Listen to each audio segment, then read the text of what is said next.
এবারে আমরা যাচ্ছি নোয়াখালীতে, সেখানে আছেন আমাদের সহকর্মী মাসুদ পারভেজ। মাসুদ, নোয়াখালীতে আজকে বন্যার পানির পরিস্থিতি কেমন দেখছেন?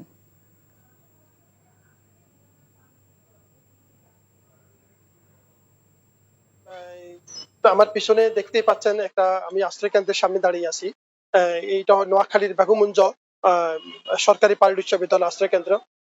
আমার পিছনে এই যে পানি দেখছেন এখানে কিন্তু প্রায় হাঁটু পরিমাণ পানি ছিল, এখন কিন্তু অনেক কমে এসেছে। প্রত্যন্ত অঞ্চলে অনেক পানি কমে গেছে, তবে দুর্গত এলাকায় যে বিশেষ করে যে কথাগুলা বেশি অভিযোগগুলো আসছে সেখানে কিন্তু প্রত্যন্ত অঞ্চলে অনেকে ত্রাণ পৌঁছাতে পারছে না।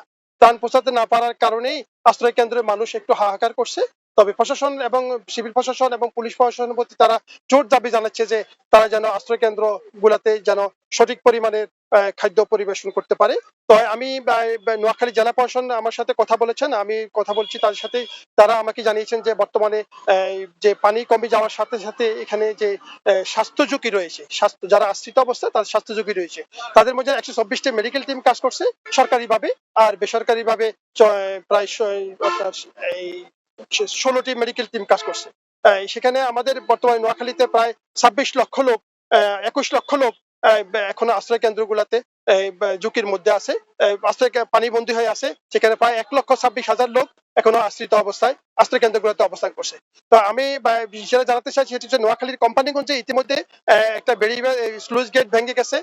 ওই এলাকার আরেকটা ব্রিজ পাটল ধরছে, যেটা যদি পুরোপুরি ভেঙে যায় তাহলে নোয়াখালীর প্রত্যন্ত অঞ্চলে সমুদ্র থেকে লোনা পানি ঢুকবে, সেখানে ফসলি জমি, সেখানে আপনার মাছের ঘের, মানুষের অনেক ক্ষতি হতে পারে।